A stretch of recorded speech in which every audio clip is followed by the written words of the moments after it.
Hello everyone, and welcome back to CM50, the video edition. This is the second in a two-part series that covers Unit 6. And in this video, we'll be looking at the to be verb. Now in English, the to be verb takes the form of is, am, are, was, were, be, being, been, and in fact the list goes on. But in Chinese, there is only one form of the to be verb, and that is 是.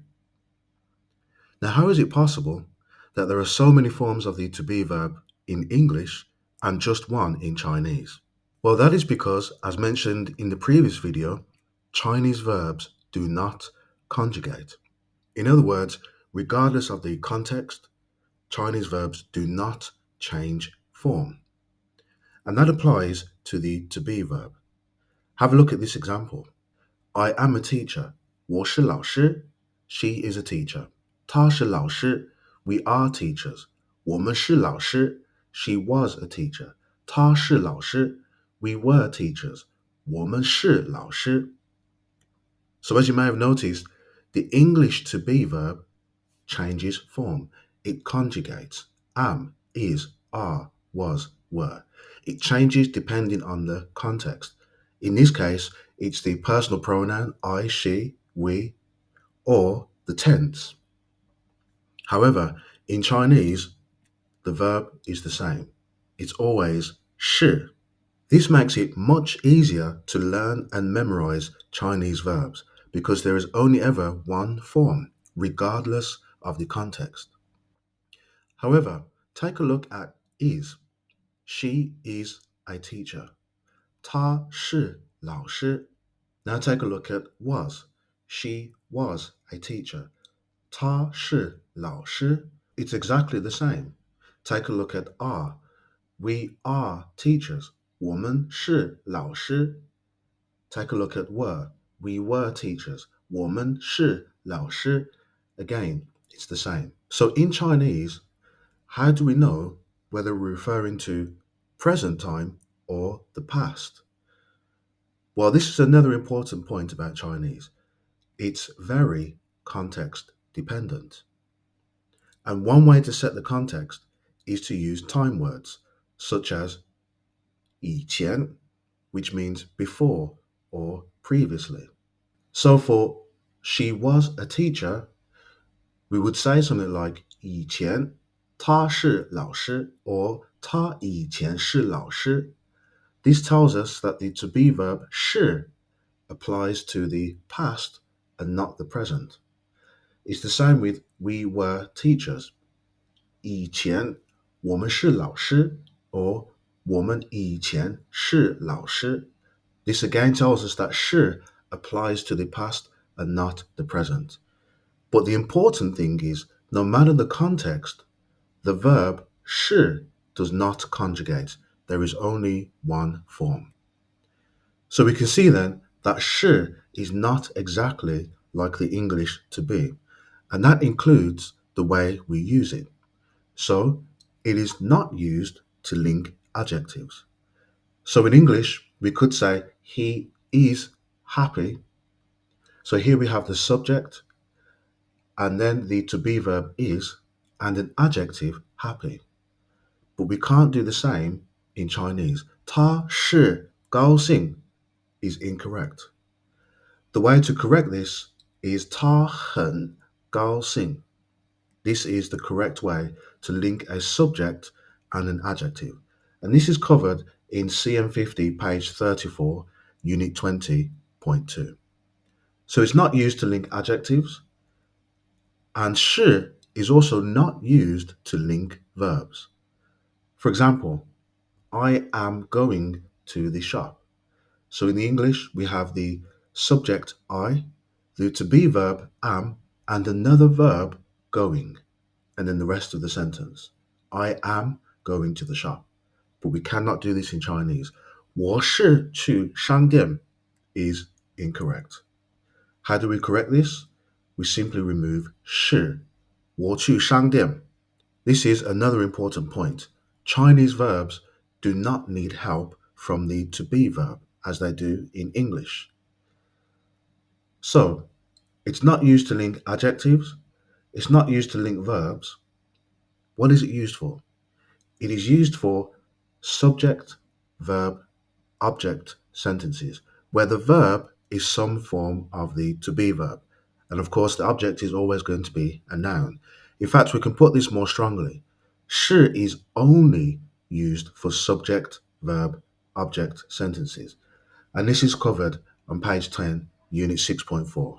So when we see an English sentence with the to be verb, we want to think about whether it meets this criteria, whether it follows this pattern: subject, verb, object. Let's take a closer look at that pattern. The subject is the person or thing doing the verb. The verb is the action or state of being.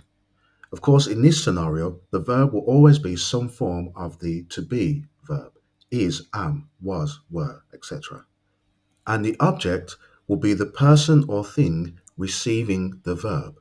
So the object will always be some kind of noun. So let's put this rule to the test using some example sentences. I am a policeman. Does this follow the pattern subject, verb, object? I, subject, am, the to be verb, object, a policeman. So is it correct to say 我是警察? Yes, this is correct. Subject, verb, object. I am a policeman. 我是警察. How about this sentence? He is tall. Does this follow the pattern? He, subject, the to be verb is adjective, tall. So is it correct to say 他是高? This is incorrect. It should be subject, verb, object. So this sentence is subject, verb, adjective. So 他是高 is incorrect. To correct this, we would say 他很高. We are Christians. Does this follow the pattern? We, subject, the to be verb, are, object, Christians. Is it correct to say 我们是基督徒? Yes, this is correct. Subject, verb, object. 我们是基督徒. How about this sentence?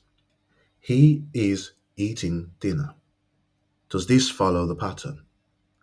Subject, he, the to be verb, is, another verb, eating, object, dinner. Is it correct to say 他是在吃晚餐? This is incorrect, because what we have here is subject, the to be verb, another verb, and then the object. It must strictly be subject, verb, object. So the way we fix this sentence is simply to remove 是, 他在吃晚餐. How about this sentence? This is good. Subject, this, the to be verb is, adjective, good. Is it correct to say 这是好? No, this is incorrect, because this is subject, verb, adjective. So to fix this, what do we replace 是 with? 很. 这很好. They were friends. Subject, they. To be verb, were. Object, friends.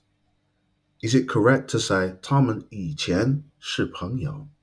Yes, it is correct to use 是 here, and we use 以前 to indicate that 是 applies to the past and not the present. So remember this golden rule: 是 is only used for subject, verb, object sentences.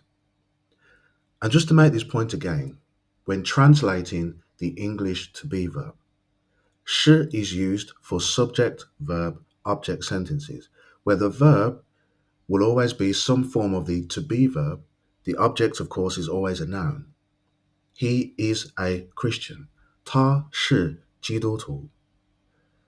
But 很 is used for subject, verb, adjective sentences.